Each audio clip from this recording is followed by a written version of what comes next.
Omar, ¿cómo están? Esta tarde-noche de verano vamos a conversar con Joaquín, un amigo que llegó a la librería hace 5 meses con tu primera novela, sí, El Príncipe de Lima, ¿no? El Príncipe de Lima es una novela corta que trata matices biográficos de un hombre misterioso que Joaquín no ha querido revelar quién es. Yo creo que es él. Y bueno, pensé que al final de la novela sabría yo quién es o tener una idea más clara, pero hasta ahora me sigo preguntando quién es el Príncipe de Lima. Pensé quizás en un candidato a que le sea el príncipe, pero no, nada que ver, no. ¿Te parece un príncipe de verdad? Futbolista, tampoco. Y hace unos días regresó Joaquín con otra obra publicada, esta vez sobre su experiencia en el periodismo de investigación, Sobrevivir al papel. Ya el título de por sí me encantó, es muy bueno, ¿no? Sobrevivir al papel. Entonces ya con ese título uno se puede dar cuenta que las crónicas que nutren esta obra son experiencias duras que parece que ha tocado vivir en el periodismo. Entonces con este breve preámbulo quiero darle la bienvenida a Joaquín a Casa Tomada y por favor unas palabras con tu público. Muchas gracias. Muchas gracias, Roberto. Estoy muy agradecido no solamente por la presencia, sino por esta muy cortés invitación y esta presentación tan bonita. Quiero agradecer también al escritor que nos acompaña, por favor, Miguel Ángel Rodríguez. Gracias. Que ya tiene varias obras publicadas, entre ellas El arreglo de Carvajal, si no me equivoco, que es una de las más conocidas quizás, y le agradezco mucho que esté presente con nosotros esta noche. Encantado.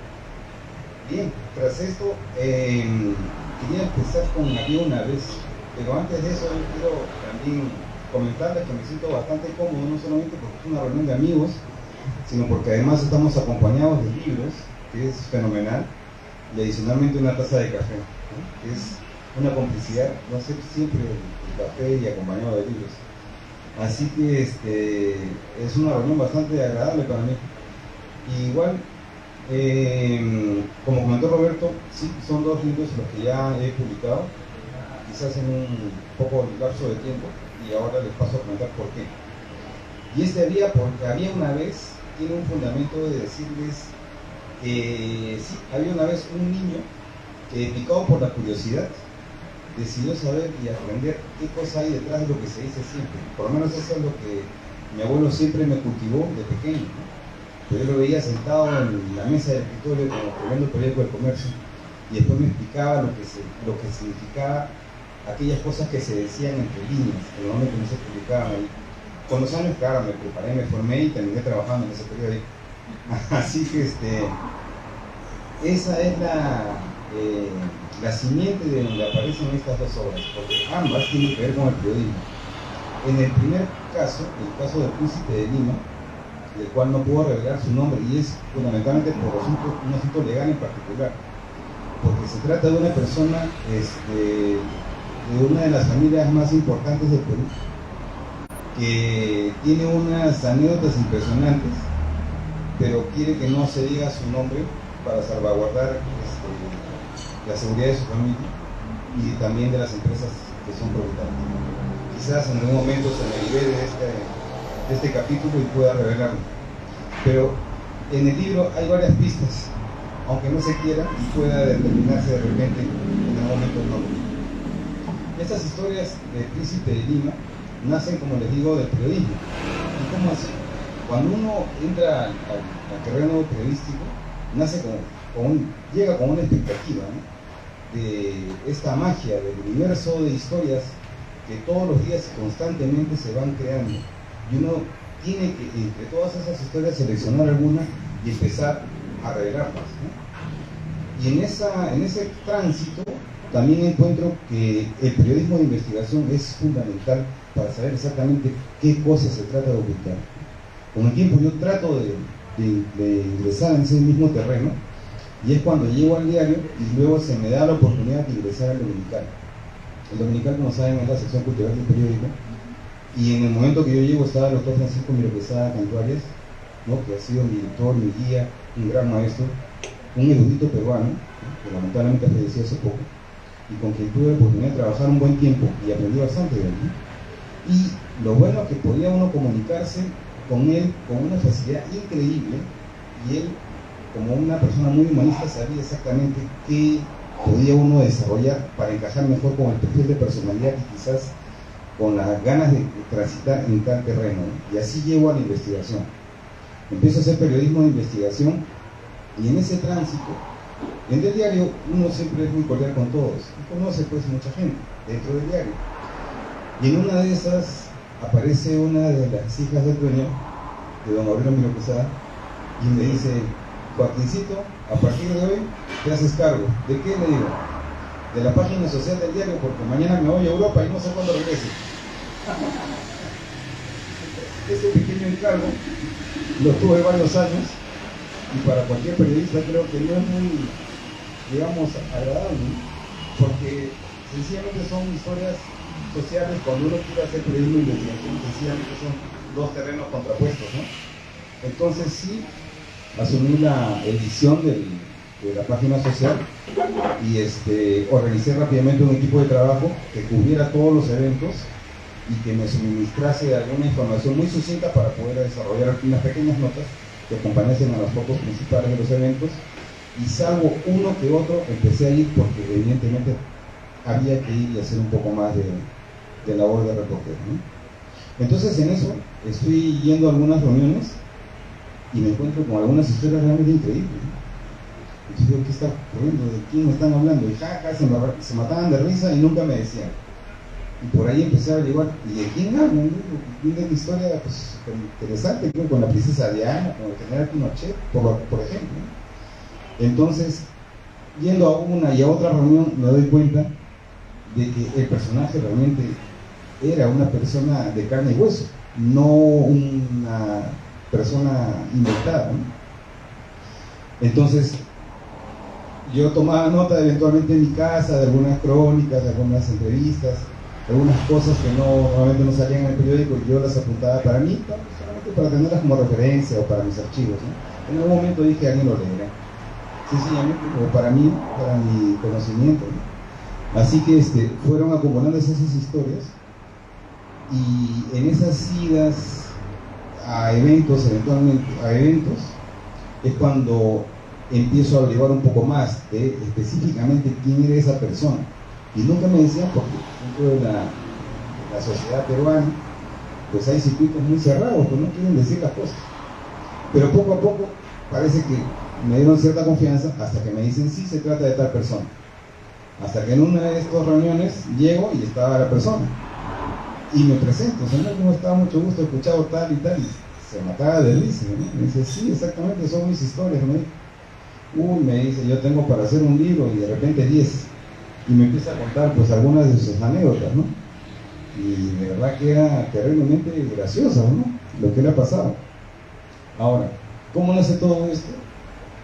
Porque sencillamente es una persona que ha nacido rodeado de mucho dinero, ¿no? Es un hombre que tiene doble nacionalidad, de madre peruana y padre chileno, y en ambos casos tenían buena posición, tanto económica como social.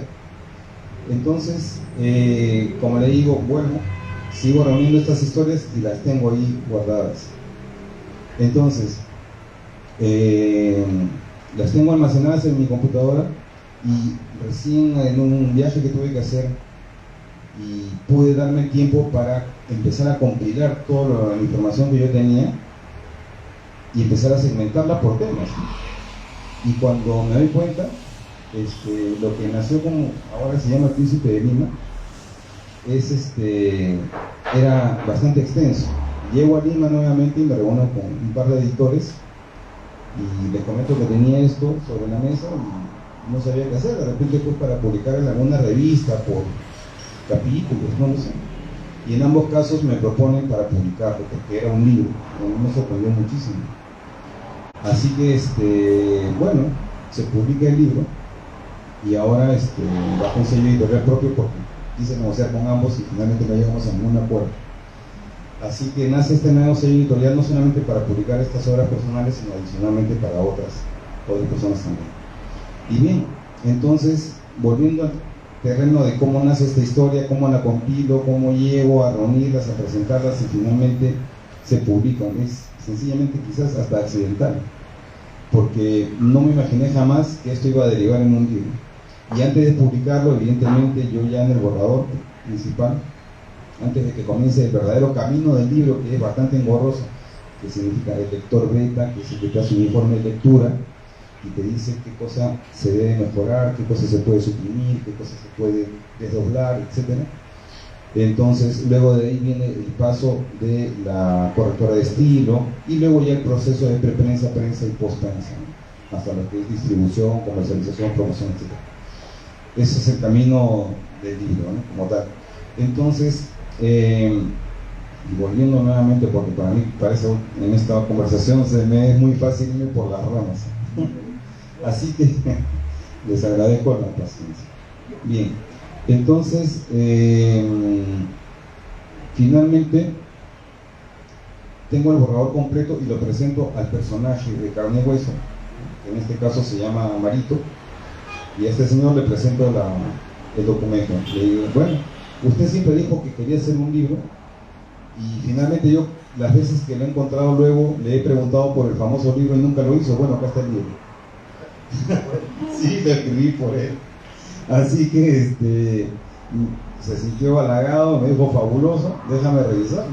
Así que lo revisó y me dio toda su bendición, pero me dijo que hago una única salvedad. A ver, le digo cuál. Bueno, la salvedad es que no se considere mi nombre ni ninguna de las empresas que me vinculan.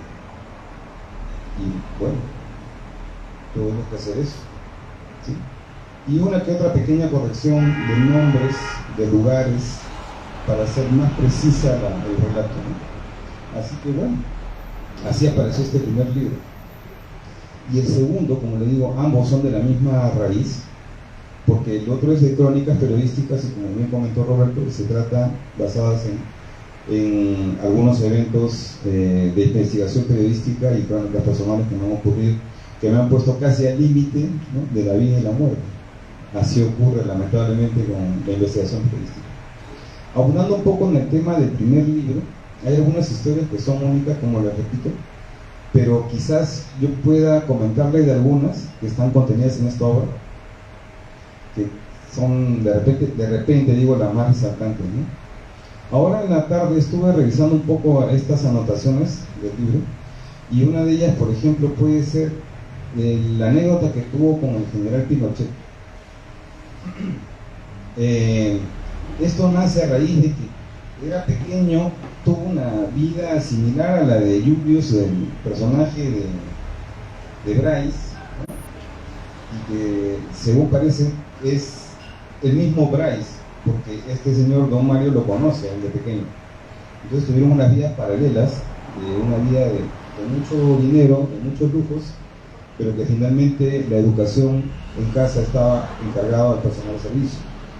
Ambos llegaban con chofer a la escuela, ambos daban los mejores regalos a los amiguitos, y por eso eran los invitados permanentes a todos los eventos. Sí, eran los personajes estrellas, los invitados estrellas. Sí, todos eran saliditos. Bueno, le agradeceré no revelarlo. Por lo menos para que no me comprometa legalmente.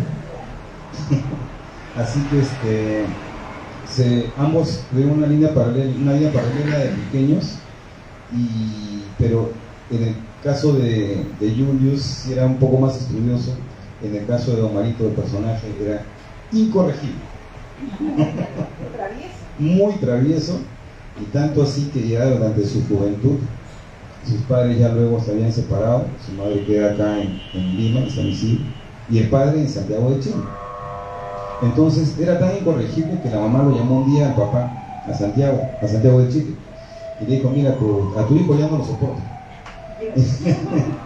Todos los años le tenemos que cambiar de colegio porque es incorregible y nadie lo soporta. Así que, a ver qué haces. Y el papá le dijo: no hay problema, mándamelo aquí a Santiago de Chile. Yo inmediatamente veo la forma de que lo internen en el colegio militar. Y así estuvo, se fue. Lo mandaron para Santiago de Chile y él llegó, el papá, ¿no? Muy amable, y le dijo, ¿sabes qué? Mira, te voy a abrir una cuenta bancaria para que no tengas ningún problema. Y aquí afuera de mi casa, vivía en Las Condes, una casa muy grande, y afuera en los jardines tenía una casa que era de visitas. Ahí lo dejó al pequeño, que no era tan pequeño y era un jovencito, pero al final se comportó como un jovenzuelo porque sencillamente empezó a organizar unas fiestas que ya comprometían la tranquilidad del padre. Felizmente fue por poco tiempo porque mi papá ya rápidamente lo mandó a la Academia Militar de Chile.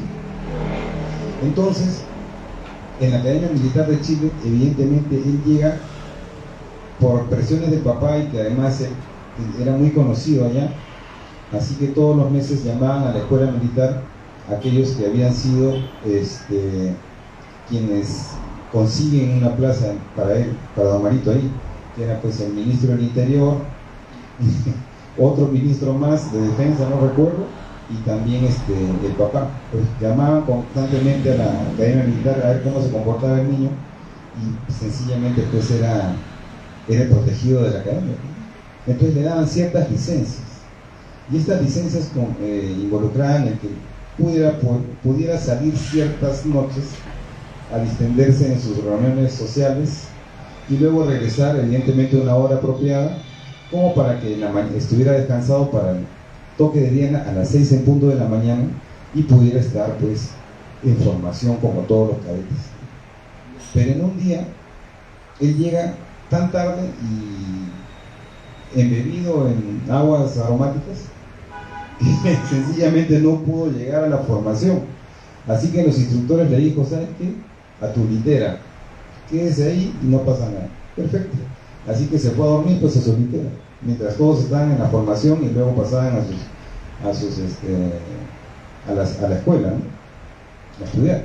Así que sencillamente estaba durmiendo y como a una hora más o menos que estaba en reposo, empieza a escuchar alumnos a formación, a patio de honor, escoltas. ¿Qué cosa pasa? Dije, ¿qué cosa más rara? Y no sabía que en ese momento había llegado el general Pinochet, que él había estudiado en la misma academia militar y llegó en una visita inopinada porque ya se venía el aniversario de la institución y él quería participar. Así que el director general de la academia lo recibe evidentemente, él hace una revisión de las escoltas y finalmente lo llevan pues para que visite cada uno de los ambientes de la institución castrense. El general Pinochet, aquí está la biblioteca, aquí está el salón de oficiales, por aquí el comedor y estas son las habitaciones. Y en eso pasa por una habitación y ¿ese qué hace ahí? ¿Y ese cadete? Así que no preguntó más y se fue directamente con donde el cadete, y este cadete era don Marito. Entonces él se para en su cama y don Marito se da cuenta porque algo está pasando y lo ve al general Pinochet y se quedó pues pasmado, ¿no? Y se tapó hasta la nariz pues para que no le sintiera el aroma de un perfume extraño. Entonces el general Pinochet le dice, ¿y usted qué hace acá? Y él le dijo, disculpe mi general, pero me he puesto mal en la formación, yo creo que tengo apendicitis y me he venido acá a descansar. Ah, no tiene apendicitis, ya no se preocupe. Miró hacia el comandante general de la academia y dijo, en este minuto a este cadete me lo llevan a la enfermería y hoy día mismo me lo operan. Y así sucedió, por orden del general Pinochet, al cadete Marito lo operaron del apéndice y según dicen, el apéndice estaba más sano que él. Eso es cierto, lo operaron, sí, hasta ahora tiene la cicatriz, se acuerda mucho de esa anécdota y qué bueno que no le pasó nada más, porque Pinochet era un tipo bien drástico, ¿no? Sí, digamos, un poco realmente muy duro. Así que tuvo mucha suerte de que solamente sus consecuencias fueran operación al apéndice. Esa es una de algunas otras historias que tiene. Él, por ejemplo, cuando compra, era un aficionado hípico por su abuelito. Su abuelito tenía muchos los caballos de carrera. Y esa afición se le quedó permanentemente grabada, porque el abuelito lo llevaba al hipódromo también, para que él viera los caballos, y le pareció una cosa fantástica.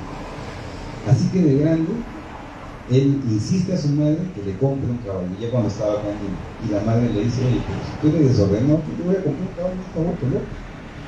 Entonces le negaron completamente el comprarse un caballo de carrera. Solamente uno quería. No, claro que ya le compraban uno y después venían 10 más, pero no le permitieron.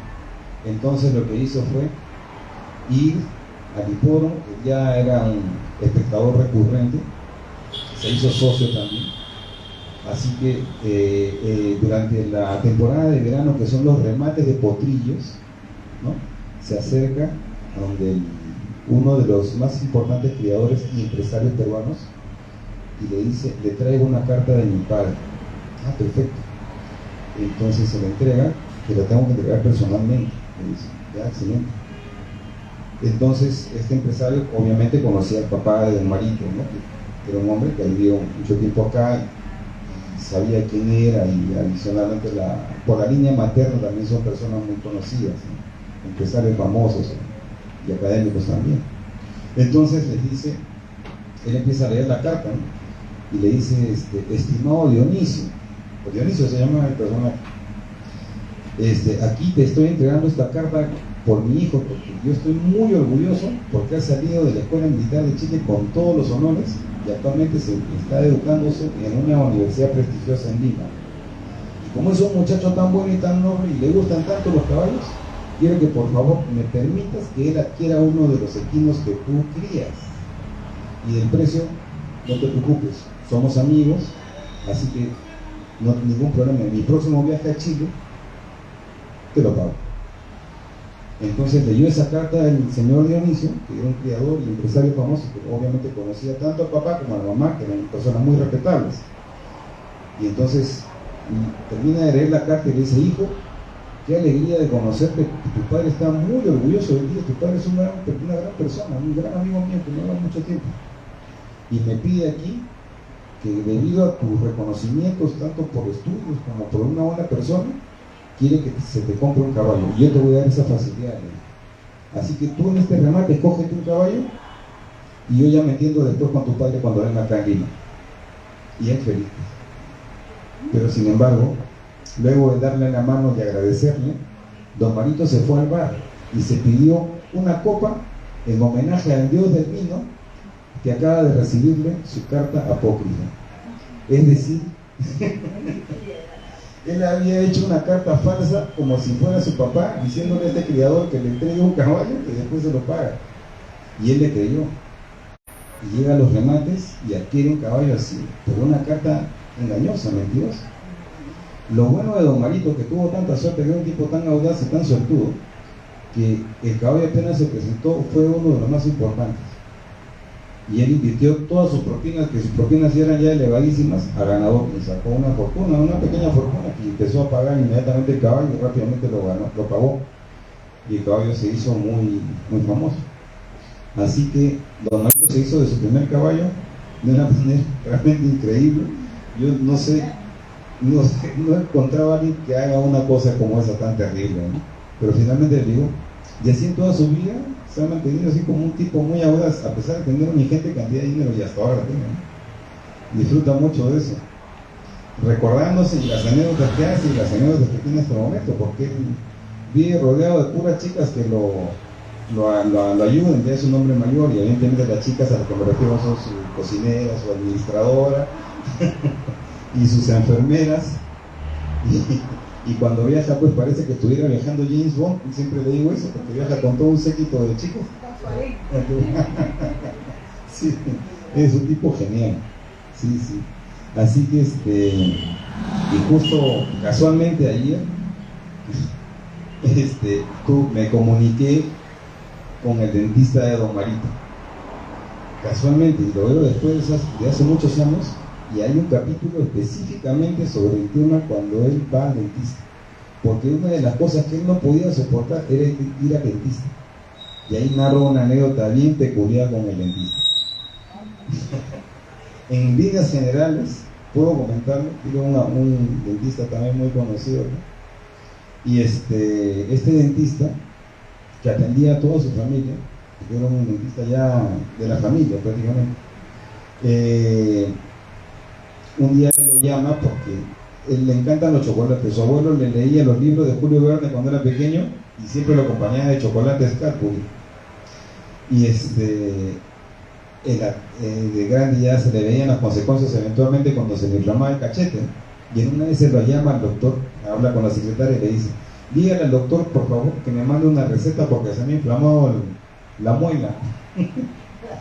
Entonces, la secretaria hace la consulta muy formal, perdón, entonces le devuelve la comunicación de parte del doctor y le dice, sabe que el doctor me ha dicho que lamentablemente las recetas nunca las hace antes, sino después de la cita, así que tiene que venir. Y se fue obligado a ir. Y fue un trauma para él, pues, pasar por este complicado tratamiento, ¿no? Y ahí lo cuento de una manera un poco más amena, porque es divertidísimo el tipo cómo lanza alaridos cuando le extraen la muela, porque no podía permitirse sufrir bajo ninguna circunstancia. Y el nombre del príncipe de Lima es porque cuando él termina de estudiar en la Academia Militar de Chile, después de haberle hecho cantidad de cosas a papá, su papá ya no lo quería ni ver, así que le manda lo llama y le manda un sobre y le dice, ¿sabes qué, hijo? Ya vas a graduarte de la Academia Militar, así que por favor te estoy mandando a mi chofer con un sobre, y el sobre contiene un pasaje de avión que te vas a ir mañana mismo a Lima porque yo ya no te soporto, ¿no? Así que mi chofer te va a recoger y te va a llevar al aeropuerto y va a ser testigo de que te vayas. Y así pasó. Entonces, luego de la ceremonia, mejor les comento un poco algo lo que pasó antes de la ceremonia, porque después viene la consecuencia. Antes de la ceremonia, él se va al bazar central de la academia y habla con el despachador y le dice, ¿sabe qué? De parte de mi comandante general, usted tiene que entregarme unas medallas para el instructor oficial, el merecimiento a todo el trabajo esforzado que ha hecho con todos nosotros los cadetes, así que de parte de él me dan las medallas. Sí, perfecto, le dice, no se preocupe cadete, acá le voy a traer las medallas. Y saca del almacén un par de medallas que iban a ser supuestamente para el oficial, así que el oficial instructor. Así que se llevan las medallas. Después viene toda la ceremonia, muy bonito. Obviamente pasa con buenas calificaciones para sorpresa de todo el mundo y también de él. ¿Sí? Así que una vez que él termina, ¿no? Y el chofer llega para conducirlo al aeropuerto de Santiago de Chile para trasladar aquí a Lima, entonces antes de abordar el avión se va al baño, lleva las cajas con las medallas y se las impuso porque dijo que él se lo merecía por todo el esfuerzo que hizo para que no lo boten de la academia. Así que llega a Lima en su uniforme de paño, elegantísimo, en su uniforme de gala y sus medallas puestas. Y cuando lo recibe el chofer de la madre acá en Lima, le dice, don Marco, usted es un príncipe. Sí, le dice, soy un príncipe de Lima y he retornado a mi heredad para conquistar a las más bellas féminas de esta 3 veces coronada villa. Así que condúcenme a mi casa de San Isidro que me espera la reina madre. Eso lo dijo en el aeropuerto cuando llegó acá a Lima y lo dijo prácticamente gritando. Y las personas que estuvieron alrededor se sorprendieron tanto y vieron a un fulano que estaba con un traje de gala que era lleno de medallas y que nunca habían visto un uniforme así, tan elegante. Y dijeron, ¿qué pasa? Y él dice que es un príncipe y se empezaron a acercar a pedirle autógrafos. Así que el chofer tuvo que hacer lo imposible para que no le hicieran daño y para sacarlo lo más rápido posible, porque además ya llegaba la policía a poner orden porque la gente se le estaba amontonando y casi pierde hasta el equipaje, ¿no? Felizmente no pasó así, pero esa fue otra anécdota, que en el aeropuerto pensaban que era un príncipe y ahí el nombre. Y él cuando empieza a comentar esas anécdotas en sus reuniones sociales, ya empezó como él es el príncipe de Lima. Y por eso es todo un caso. Y así como es, hay 50 anécdotas. Y entonces, ¿cómo he estructurado esta novela? Es una novela biográfica, hay partes que obviamente he tenido que novelarla para darle una coherencia integral al texto. Pero adicionalmente son 20 capítulos, está organizado de forma cronológica, pero en todas hay una estrategia que se llama técnica de Hemingway, ¿no? Que es, tú ves el personaje apenas y lo vas descubriendo por capas, y eso mismo está en cada uno de sus capítulos. Entonces se puede extraer cualquier capítulo y leerlo por separado, y es para matarse de risa todo lo que ha tenido. Así que no digo que esta historia continuará porque yo no pienso hacer un segundo libro, porque tiene otras anécdotas que ya son incontables.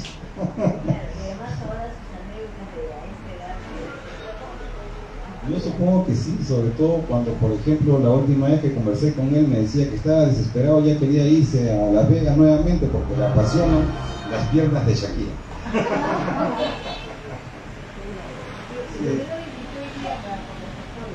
No, don Marito debe estar viendo porque él tiene todas las tecnologías.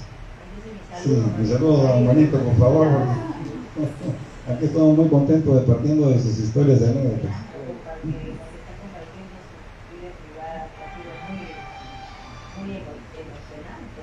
Sí, la verdad que sí. Es sobre todo si una persona muy audaz y con mucha suerte.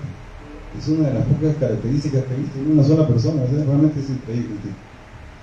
¿Sí? Ese es el Príncipe de Lima en grandes rasgos. En cuanto al segundo libro, que se llama Sobrevivir al papel, el nombre tiene varios significados para mí. Yo de joven, a mis 20 años, antes de entrar al periodismo, estuve participando en un movimiento político como joven idealista, y casualmente se trataba de uno de los personajes más importantes de la literatura peruana, que es Vargas Llosa. Así que me integré a ese equipo, y en ese equipo estuve también como 2 años, casi 3, y me pasaron una serie de cosas en las que también expuse mi vida, por minutos, de forma casual, porque yo no fui ningún líder juvenil de ninguna manera, aunque sí integraba un equipo de 25 jóvenes líderes que viajábamos, los jóvenes, acompañados de los líderes mayores a diferentes partes del Perú, y nos hacían hacer conferencias, sobre todo sobre el programa de acción social y de paz, que se iba a implementar apenas llegaba el mandato del doctor Vargas Llosa. Y bueno, por minutos, como digo, en 2 ocasiones sí estuve a punto de que me cayera una bomba, ¿no? Una fue con el famoso atentado que hicieron en la puerta del local del Movimiento Libertad, que reventó, y yo felizmente no estaba ahí, no llegué por alguna razón. Creo que me quedé tomando una gaseosa y conversando con unos amigos, me quedé en la bodega, y después escuchamos la detonación espantosa, y cuando nos acercamos había sido en la puerta, ¿no? Donde eventualmente nos quedamos a conversar también. Y la segunda fue cuando una vez fuimos a dejar propaganda, afiches y volantes, a un líder era el Agustino, en la falda del cerro El Pino, también una empresa de un señor que decía metal mecánica, la dinamitaron, y tampoco nosotros llegamos a tiempo. Esas fueron 2 ocasiones fuertes que felizmente, gracias a Dios, no nos pasó nada. Y en otras ocasiones sí, que las narran en el libro, ahí sí también he estado a punto de que me pase algo. En una de esas que la vez pasada también la comenté, que está incorporada en este segundo libro, narra de una investigación periodística. Yo prefiero no mencionar muchos nombres, pero sí, eran de 2 agentes de la inteligencia de Perú, dos damas, que revelaron información a la prensa respecto de unos asesinatos de unos estudiantes. Entonces, como saben, una de ellas fallece porque ambas son sometidas a torturas gravísimas, y la otra logra salvar su vida por una cuestión impresionantemente, que hasta ahora no se sabe cómo sobrevivió a todo lo que sufrió, y fue apoyada por varias instituciones internacionales para que ella pudiera refugiarse en otro país, y recaló en Suecia, ¿no?, donde actualmente vive todavía.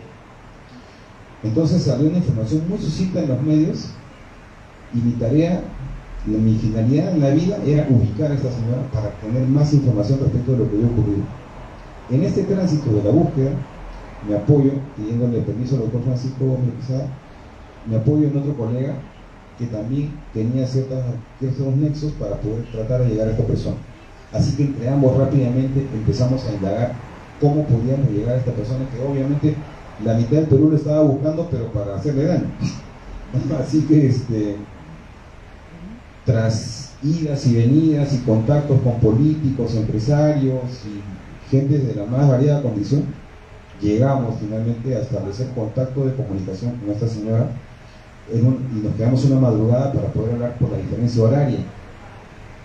Y la única salvedad que nos dieron es que dijéramos un nombre que ella se iba a dar cuenta, una palabra que ella se iba a dar cuenta que éramos nosotros, no tuviese miedo que nos conteste. Y la segunda era no decir nombres, eso sí, porque todas nuestras comunicaciones estaban intervenidas. Hasta ahora no se sabe cómo, ya nosotros no teníamos teléfono directo, teníamos anexos, y sin embargo nuestros anexos también estaban intervenidos, no sé cómo, pero bueno. Así que mi amigo da su nombre y yo me quedé pálido, porque oye, llevamos tu nombre, cállate, no digas nada. Y la señora se dio cuenta que éramos nosotros porque al principio le dimos nuestra palabra clave. Así que empezamos a conversar y nos dio cierta información, cuidando siempre a esta persona porque estaba delicada de salud. Y obviamente un evento sumamente traumático que había ocurrido con ella, había que ser muy fino para poder hacer esta entrevista. Y se logró felizmente, ¿no? Así que empezamos a sacar información y empezar a publicarla. Y esto sin poner nuestros nombres como autores de las noticias que estábamos reportando, ¿no? O de las entrevistas que estábamos publicando. Así que al poco tiempo, a los días nada más, empezó la presión externa. Empezaron las amenazas, cada vez más graves, más fuertes, los insultos de mayor calibre. Y al principio yo no les hacía caso, pero de todas maneras tenía que reportarlo a mis jefaturas. Y por orden del director se me pide intervenir mis líneas. Y yo feliz, que graben todas mis conversaciones. Excelente. Y así se hizo, se contrató una empresa norteamericana para esto. Y luego también en mi casa, lo mismo pasó. También se tuvo que intervenir mi línea para que la graben todo lo que estaban llamando y ya me estaban amenazando. Y luego de eso siguen las amenazas más fuertes y ya ven en necesidad de ponerme un personal de seguridad para mi resguardo 24 horas. Pero ya llegó al colmo de que ya ellos no solamente llamaban para gritarme, para insultarme, sino que además ya empezaron a darme datos relevantes de cada uno de los integrantes de mi familia. Y eso ya fue el detonante para poder dejar la investigación de lado, porque mi amigo, al dar su nombre, sí sufrió las consecuencias. Mi amigo lo emboscaron, camino a su casa una noche, después de salir al periódico, y literalmente lo reventaron a patadas. Mi amigo estuvo internado más de 2 meses en el hospital y por orden del director de ahí estuvo refugiado 4 meses más y solamente sabía el director y él, mi amigo, en dónde estaba, porque estaban cambiando de ubicación para que no den con él hasta que se diluyera todo este asunto. Y una vez eso también por orden del director dejó de hacer investigación. Así que ya en ese tránsito hasta ahí llegaron mis investigaciones, felizmente avanzaron mucho y yo ya no tuve más consecuencias con ello. Pero sí ese tiempo transcurrido con amenazas constantes, al principio uno las toma a broma, pero ya después cuando te las hacen evidentes, cuando empiezan a seguir a uno, cuando por ejemplo te sacan un arma solamente para decir aquí estamos, somos nosotros, cuidado, no sigas. Así que la cosa ya se pone más grave, ¿no? Más aún en un gobierno que en ese momento había mucha impunidad para este tipo de asuntos, entonces no había dónde guarecerse. Y además yo tenía muchos puntos vulnerables, ¿no? Tenía mis hijas, mi esposa, mi mamá en ese momento vivía con mi hermano, o sea, todo el mundo, ¿no? Y yo decía, para hacer periodismo de investigación en Perú hay que ser solo, no tener ni siquiera mascota, porque si no van contra la mascota, porque la mascota se vuelve un punto vulnerable. Sí. Eso ocurre. Pero sin embargo hay otras investigaciones, como la vez pasada también comenté, una que yo sí tengo mucho cariño porque me ha significado un enriquecimiento espiritual. ¿Y cuál es? El haber hecho respetar nuestra más importante monumento nacional, que es los restos arqueológicos de Machu Picchu.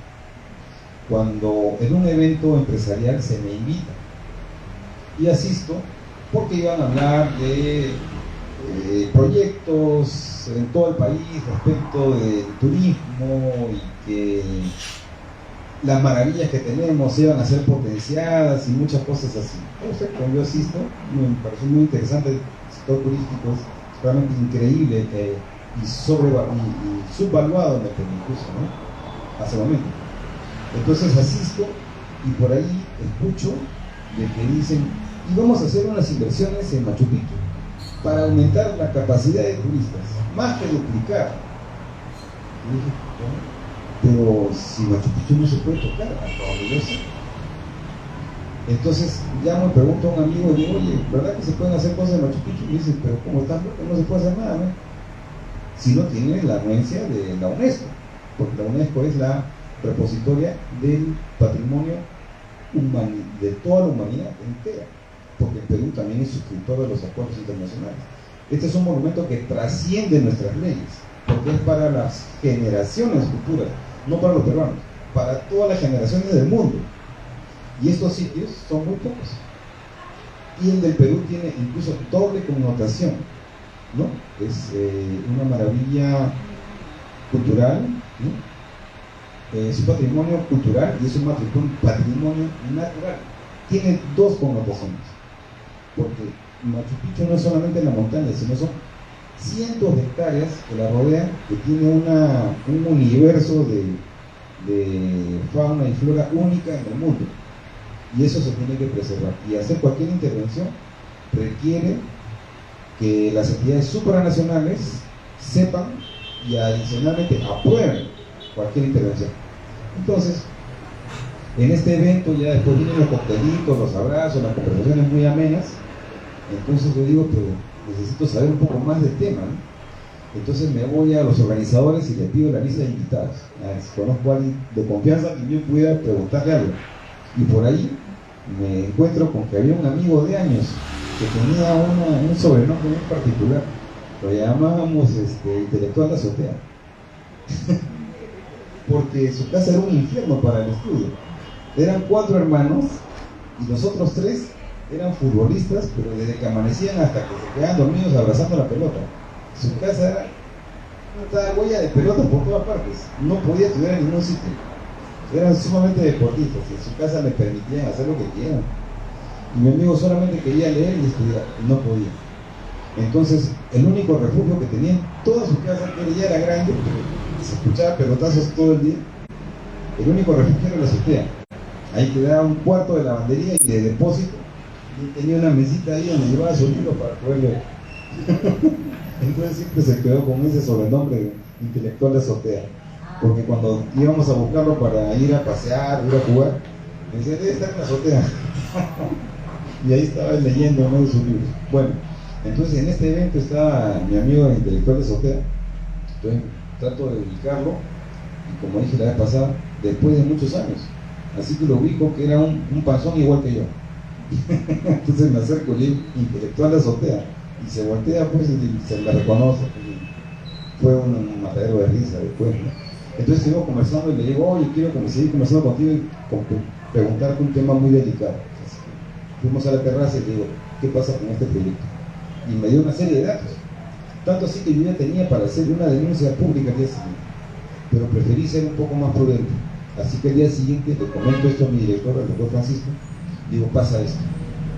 Y me dice, ponte inmediatamente a buscar más información, tú organiza tus informes, tus investigaciones, y lo publicamos en el momento que decías. Entonces yo establezco un plan. Primero, hablar con abogados especialistas en patrimonio cultural que me dijeran si se puede hacer algo. Después de eso, y ya sé que ellos me dicen que absolutamente no se puede hacer nada sin el permiso de la entidad supranacional, que es la UNESCO. Entonces, lo que hago yo es llamar a la UNESCO en Lima y preguntar si tenían por lo menos alguna consulta, y no sabían nada. Entonces, de ahí armo un plan para irme hacia el Cusco, hacer el recorrido del Camino Inca por si había alguna otra intervención, y tomar fotos por todas partes, y de ahí llegar a los puntos, tanto de llegada como de salida, de lo que supuestamente iba a construir, que se dio un teleférico. Así que llego como un mochilero más y me encuentro con los topógrafos y me pongo a conversar, les comparto frutas, gaseosas, y sigo conversando y les digo que es lindo, que lo que están haciendo no tiene qué cosas, se explican. Y me empiezan a explicar pues, cosas maravillosas, todo lo que estaban haciendo, de la A a la Z. Y de ahí identifico de que tenían al jefe de proyecto que estaba en la ciudad de Cusco. Así que una vez eso, al día siguiente voy y lo ubico, porque me dicen que él paraba en un cafecito, siempre tomando un cafecito en las tardes. Así que llego, le digo, hola, ¿cómo estás? Soy de Lima, he venido para hacer turismo, pero ¿sabes qué? Me encantaría hacer algún tipo de proyecto que tenga relación con el turismo. Le digo, acabo de enterarme de que van a hacer tal intervención en el Machu Picchu y van a duplicarme hasta la carga. Uy, me dijo, por supuesto, yo estoy viendo un proyecto, y me cuenta todo. Entonces, yo luego le dije, ¿sabes qué? No tengo tarjeta en este momento, porque obviamente tenía las tarjetas de periodista y no me identifiqué como tal. Le dije, pero déjame tu número y yo te llamo a cualquier lado. Ya, perfecto. Y me regreso a Lima, yo ya tenía todo y saco cita con el dueño, con la persona que estaba detrás de todo esto. Entonces, yo ya preparado con todo mi expediente, voy y saco cita con él para que me hable respecto de las próximas inversiones turísticas y toda la novedad del sector. Y me recibe muy elegante el señor, ¿no? ¿Cómo está? Mucho gusto, periodista de tal, del comercio. Sí, claro. Ah, mire, yo en mi vida, me dijo, yo he paseado a lomo de mula por todas las montañas del Perú, conozco todo mi territorio, que esto es una belleza, yo estoy dedicado al turismo, soy muy exitoso, mis socios me quieren mucho, y todo me va bien, y bla, bla, bla, bla, bla, bla. Perfecto, le digo, qué maravilla es usted. Entonces le digo, directamente, paso al tema, le digo, y es posible, le digo, usted tiene las autorizaciones internacionales para poder hacer tal intervención dentro de nuestro máximo monumento sin que las autoridades mundiales supieran siquiera de esto. Y el tipo ya cambió de actitud, se puso muy nervioso y me hizo parar la grabación en ese momento. Es más, quería quedarse con mi equipo de grabación. Entonces ya me dieron momentos muy tensos y le dije que rebata mis argumentos y no podía, de ninguna manera, me sacaba una cosa, me sacaba otra. No tenía documentación para poder esclarecer este asunto.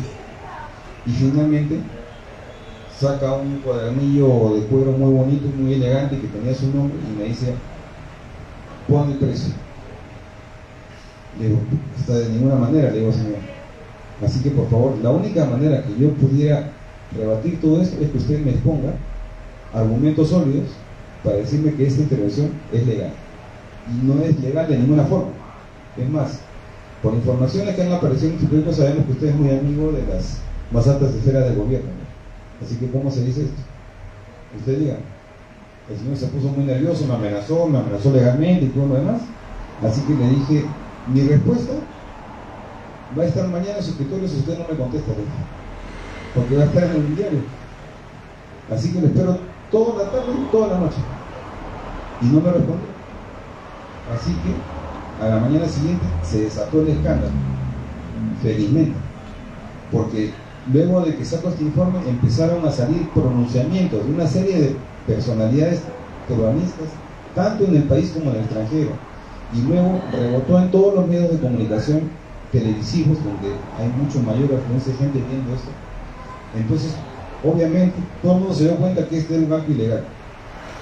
Entonces el gobierno dijo que no, que eso no era posible, que por ahí iban a investigar que quién iba a hacer esto, que no sé cuántos. Y finalmente el escándalo siguió adelante, felizmente. Yo volví a entrevistar a otras personas, incluso al director general de la UNESCO en París, y también tampoco sabía nada de este asunto. Y entonces es ahí cuando el gobierno peruano emite un comunicado diciendo que se iniciarán las más exhaustivas investigaciones al respecto para dar con los presuntos responsables, que claro, obviamente hasta ahora no lo hizo. Pero lo bueno de esto es que se paralizó esa obra, ¿no? Gracias a una investigación, y no solamente por mí, sino por todas las personas que también apoyaron esto, ¿no? Si no hubiéramos sufrido una intervención gravísima, como saben, Machu Picchu está sobre una montaña que tiene de piso material deleznable y que es una obra arquitectónica tan impresionante, no solamente por la estructura que vemos, sino porque lo que vemos es solamente el 40%, el 60% restante es la cimentación, está debajo de la superficie. Y es más, las terrazas escalonadas que tienen sirven para la soportabilidad de la montaña. Haber hecho todo eso es impresionante, resulta impresionante. El cálculo ha sido milimétrico. Entonces, una vez que le dan la connotación de patrimonio de la humanidad, es porque han venido una serie de arquitectos, ingenieros de diferentes especialidades solamente para hacer los cálculos, incluyendo de soportabilidad, para que el monumento no se erosione y para que pueda mantenerse durante generaciones. Pero eso soporta una carga. Mayor a esa carga, mayor a ese peso, ya no se puede más. Y ese peso es el actualmente que se sabe que son como 3.200 personas diarias. 2.734 personas diarias. ¿Perdón? 2.734. Exactamente. Exactamente. Ese es el número de personas máximo. Ese es el número máximo de carga que soporta. Autorizado por la UNESCO y que ha obligado al Ministerio de Cultura a adoptar la política correspondiente. Exactamente, sí. Exacto, sí. Gracias, ha sido una excelente intervención. ¿Sí? Sí, exacto, sí. El monumento tiene que ser protegido de esa manera también. Sí, es algo único en el mundo. Lloré de emoción. Ah, es impresionante. La parte más alta es la rosa. Ah, sí, bueno, sí, es impresionante el monumento realmente. Y así como esos tesoros, hay muchos más que ojalá que otras personas también se dediquen a investigar respecto de cómo preservar estos monumentos para las generaciones futuras, porque los monumentos son los que quedan, nosotros siempre estamos de paso. El problema es el peso de la visita. Yo he ido 5 veces a Machu Picchu. Ah, qué fabuloso. Sí. Incluso una vez en el año 1990 en una visita exclusiva, solamente 48 personas. Tengo una foto acostado sobre el Picotana, parado de cabeza, donde yo quería. Bien. El tema es que en mi última visita era imposible que yo tome una fotografía del monumento sin que aparezcan en la foto 20 o 30 turistas. ¿Qué? ¿Aparece aquí? 20 o 30 turistas. Era imposible sacarlos del foco de la fotografía. Está lleno de turistas. Esa es una pérdida en materia paisajista, de preservación del monumento, es una pérdida grave que en el caso del UNESCO ha establecido pues un estándar mínimo de control que de todas maneras va a terminar arruinando el monumento, pero en un plazo más largo del que se había previsto con las iniciativas empresariales que mencionas, que eran unas iniciativas fraudulentas y canallas. Sí, exactamente. Porque además, por ejemplo, claro, permíteme que termine. No, sí, por favor. ¿Conoces Choquequirao? No. Yo he ido 2 veces a Choquequirao. Virtuosamente, a Choquequirao se llega a pie, en 1 día y medio o 2 días de caminata. No hay otra manera de llegar, virtuosamente. Choquequirao, que ahora está descubierto en más o menos un 25 o tal vez 30% del monumento, es mucho más grande que Machu Picchu. Definitivamente es más monumental, incluyendo los andenes con las llamas plateadas de piedras de feldespato incrustadas en los andenes, mucho más importante. Imagínense qué pasaría con Choquequirao el día que hay un teleférico, como quieren las autoridades de Purímac, hasta la propia ciudad de Choquequirao, el día que hay una carretera del Cojo a Choquequirao, arruinamos el monumento. Yo he ido 2 veces a Choquequirao y la segunda vez encontré 9 turistas. Ya era un exceso, pero eran solamente 9. La ciudad a mi entera disposición. Y entre Choquequirao y Machu Picchu, cruzando la cordillera del Vilcanota, hay 32 sitios arqueológicos que yo los conozco, los he visitado, los he recorrido a pie durante una semana. Todo ese potencial que es histórico y cultural no tiene que ser explotado turísticamente en el sentido banal, dinerario, vulgar de explotación de los sitios turísticos de nuestro país, ¿no? Eso es lo que deberíamos cuidar nosotros. Sí, tiene toda la razón. Es increíble la cantidad de monumentos que tenemos. Solamente en el Camino Inca, que dura 4 días de caminata entre montañas, que es una cosa maravillosa, Sí. hay alrededor de 14 sitios o restos arqueológicos. Impresionante, cada uno más impresionante que el otro. Pero sí hay que saber cuidar, felizmente sí. Sí, claro. Hay guardabosques, aún por lo menos en esa zona. Los extranjeros valoran más que los peruanos. Sí, valoran mucho más porque están más preparados en saber Un que... italiano Sí. que ha casado ahora con una sobrina, que ha viajado, antes de casarse con la sobrina, había viajado 5 veces a Machu Picchu, ha venido de Italia para visitar Machu Picchu 5 veces. Y ahora que tienen 3 hijos, pues como cada hijo que nace, los trae para que conozcan primero Machu Picchu. Incluso se ha comprado terrenos en una parte cerca a Cusco, sí, porque adoran la sierra, adoran. Es bonito. La gente lo valora más que nosotros. Porque los peruanos se alimentan a la política, pero se olvidan de darle el tratamiento que ustedes necesitan, investigar, tratar de conseguir que más gente tenga acceso, nada, que tenga más acceso y conocimiento a la población, porque según lo que el señor cuenta, yo creo que no tiene ni idea, tengo dónde llegar. Pero me han dado publicidad y se me han dado. Uy, este país es para recorrerlo.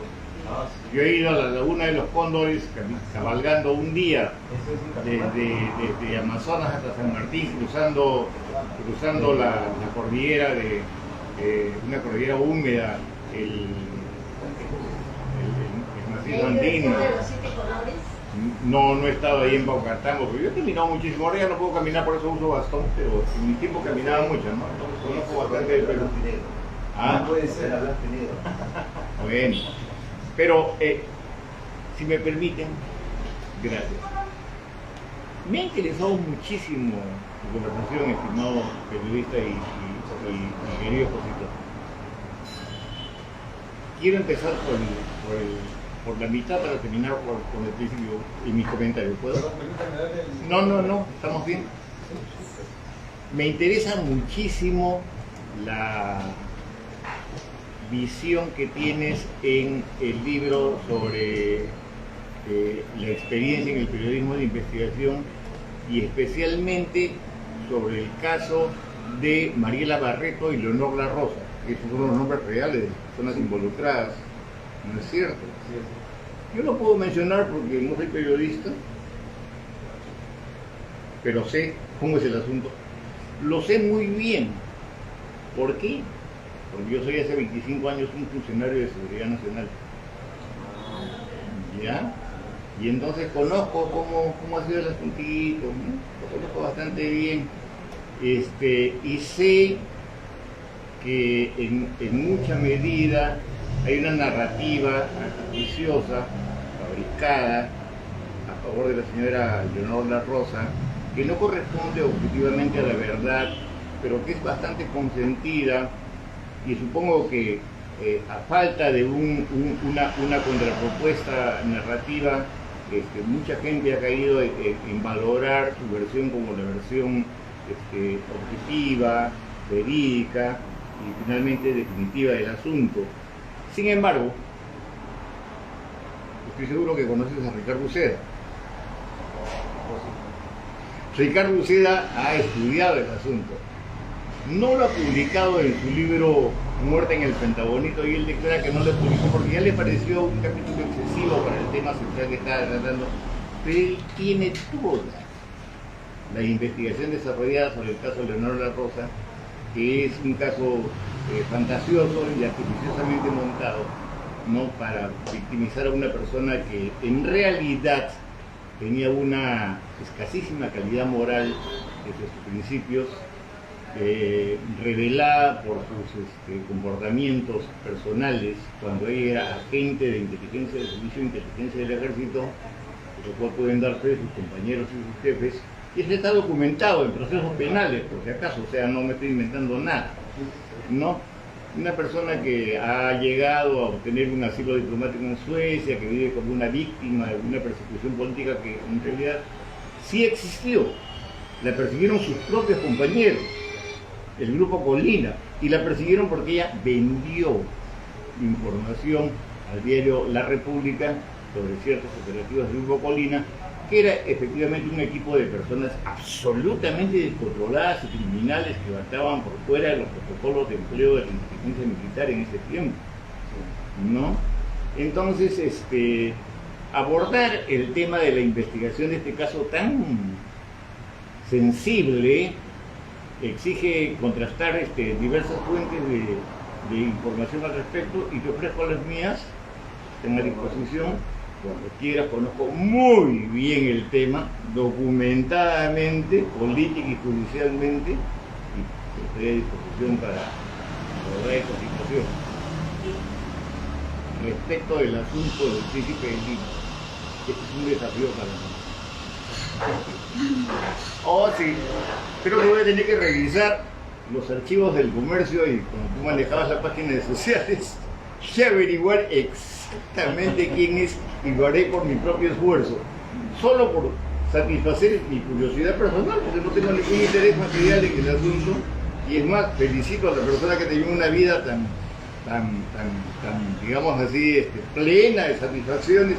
Qué envidia la mía realmente, ¿no?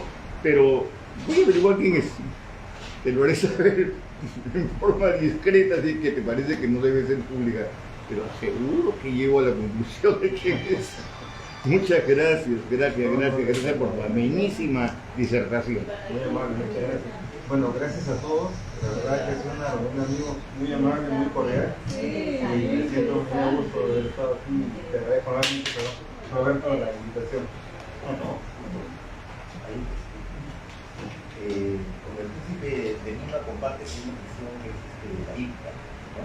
Sí. Y también es una ficción, algo que es muy importante, creo que eso tiene que ver con el próximo producto que vas a presentar, que fue el libro del de bomberos, casi 500 horas para dar otra conclusión.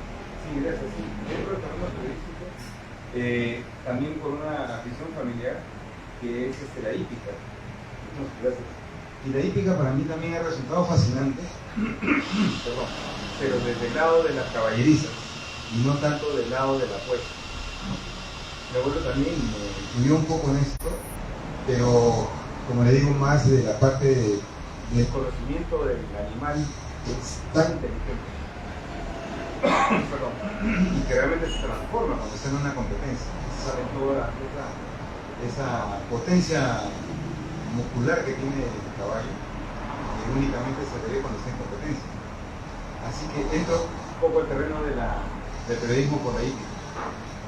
Y en cuanto al próximo proyecto, sí, estoy trabajando en uno que es base de una institución voluntaria a la que pertenezco ya hace casi 30 años, no, perdón, 25 años, que es el Cuerpo Comunal de Bomberos. Gracias. Se le sigue. Un gran honor. Gracias, sí. Gracias, como en el centro. Claro, lo vi en el límite con San Borja, Ah, sí, pero seguramente. muy tarde llegaron. Bueno, Con San Borja. a veces cuando nos dicen que llegamos tarde, pregunto, ¿quién llamó al Cuerpo de Bomberos? Y después, a veces me dicen yo, ok, ¿cuál es el número de la central? Y hasta ahí se quedó en la conversación porque muchos no saben cuál es el número. Y el número es el 116. Es un número gratuito para todos. Incluyendo, sí, en 24 horas, 7 días a la semana. ¿Qué estuvo en ese incendio? El 4, ¿no? En ese estuvo No, estuvimos alerta, ¿no? Estuvimos alerta. Sí. estaba con ¿En el centro de Lima? No, acá en San Isidro. San Isidro. De repente, Por el Parque Quiñones. recientemente, sí. No Esta semana. no estaba. No estaba. Claro. Porque todas las bombas eran de San Borja. Es que claro, o sea, El distrito que sucedió era San Isidro. la lógica que se tiene es que acuden las máquinas que están con mayor personal y más cercanas. Pero a veces ocurre de que las más cercanas mandan una o dos y después mandan otras más lejanas para mantener cubierto el territorio y no se quede sin protección. Por eso es la lógica que se emplea en la central de emergencias. Ahí tienen todo el mapeo, tienen el mapa en tiempo real de qué máquinas están en cada local, cuáles están en servicio, cuáles no, cuánto personal tiene cada una de las compañías en ese momento. Y de ahí se distribuye. Hay que resaltar en la historia del Perú y de Lima fundamentalmente el papel del Cuerpo General de Bomberos Voluntarios y su antecedente inmediato. En Lima, 1881, 13 bomberos italianos fusilados por el ejército chileno antes de la toma de Lima en Chorrillos. Sí, exactamente, los 13 garibaldinos. Sí, que fueron confundidos, dice las fuentes chilenas, con milicianos peruanos garibaldinos. Interesante, porque los bomberos usaban una camisa roja. Sí, eso es por Garibaldi, Giuseppe Así es, Giuseppe Garibaldi. Entonces los chilenos dijeron, estos son milicianos, son combatientes, los fusilaron. Un abuso a toda luz, ¿no? Incluso violatorio del derecho a la guerra en ese momento. Los héroes tienen su reconocimiento monumental en Chorrillos, pero no han sido suficientemente resaltados en la memoria colectiva de la sociedad como requieren ser esos grandes patricios antecedentes del Grupo General de Bomberos de Perú. Yo les felicito por ser bombero, me parece que es una ocupación admirable, ¿no? Virtuosa, que yo con mi edad no puedo compartir, pero aplaudo. Gracias. Es que vamos a muchos tipos de emergencias, pero fundamentalmente en nuestros comandantes hay algunas historias que son únicas. Por ejemplo, cuando fue la catástrofe de Pisco, yo en ese momento estaba de adjunto de la Dirección General de Prevención e Investigación de Incendios, y mi jefe, el director, Juan Tevera, que es uno de los bomberos más respetados en el Perú, él estuvo a cargo de esa emergencia. Y yo llego luego del primer grupo que llegó, y rápidamente supo manejar esta situación sumamente complicada. Estuvimos varios días dedicados exclusivamente a la recuperación de cadáveres. Entonces la experiencia valiosa no solamente con una trayectoria tan antigua, sino que además haber administrado esa emergencia que es sumamente compleja. Eso es un poco lo que trato de hacer en este libro, recuperar aquellas historias de que, por ejemplo, anteriormente, en los años 40, 50, en Lima existían muchos silos en la periferia. No había en las redes de tuberías de agua y desagüe que existen ahora. Entonces habían bastantes accidentes con criaturas que caían en estos sitios. Entonces tampoco tenían la tecnología que tenemos ahora, ¿no? Para poder tener protección respiratoria antigases tóxicos que eventualmente son mortales.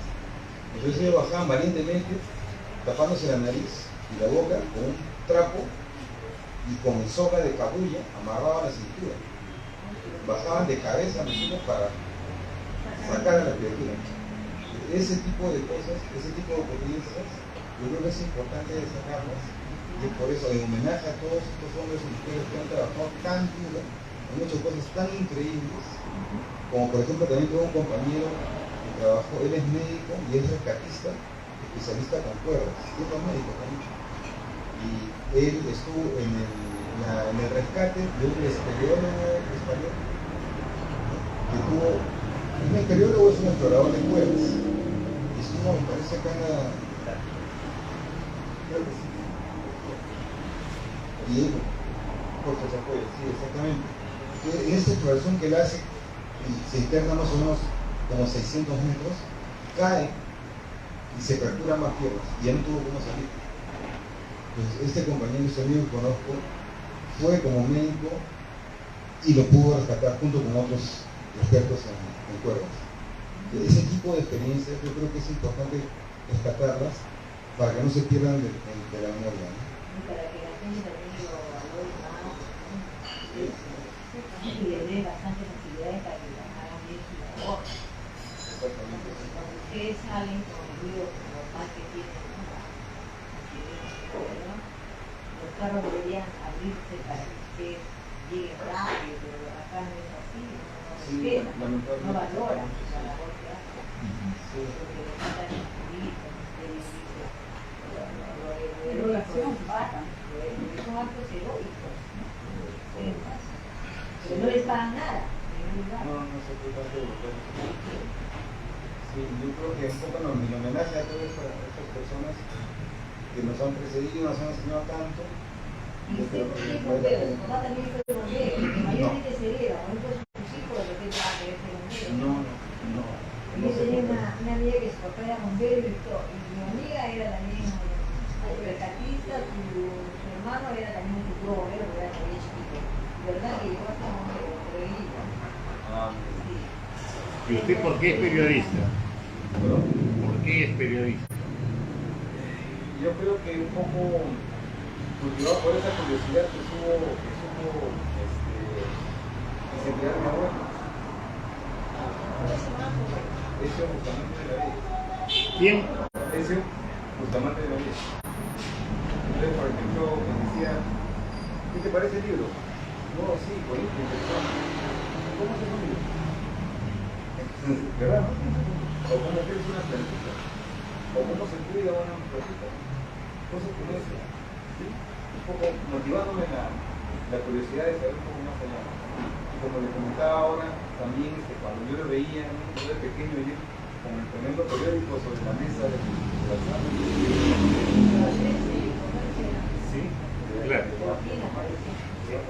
Cuando yo era niño, los días domingos, por ejemplo, en la casa, mi padre, por supuesto, compraba el comercio todos los días. Y mi papá decía, bueno, el periódico se lee así: primera plana, página de opinión, noticias nacionales e internacionales, y nadie lee deportes, de superchorro, ni esas cosas horribles. Y éramos todos así. Entonces, en la casa había una cultura de lectura de diario muy disciplinada, si se quiere, ¿no? Mi primer artículo lo escribí en El Comercio, cuando Héctor Cornejo Chávez era el director del Comercio del año 74. Escribí luego algunos artículos nuevos, también en el diario Correo, algunos otros, pero nunca tuve la fortuna de ubicarme en el periodismo como hubiera querido, y era mi primera y básica vocación de vida, ¿no? Le felicito por haberlo conseguido. Yo nunca pude lograrlo, ¿no? A la vejez me dediqué a escribir las cosas que quiero cuando he vivido hace más de 50 años. Pero el periodismo es un ejercicio excelso de la opinión y la visión de la realidad, ¿no? El periodismo de investigación, sobre todo, es un ejercicio que yo diría virtuoso de destapar las apariencias que están presentes a una opinión pública poco informada, ¿no es cierto? Y que tiene que ser ilustrada sobre lo que está debajo, ¿no?, de la superficie de las cosas. Qué bien que usted haya incursionado allí, le felicito. Voy a ser un lector muy entusiasta de sus libros, que hasta ahora no los conocí. Y le reitero que para mí es un desafío descubrir quién es el príncipe de Lima, y lo voy a hacer. Sí.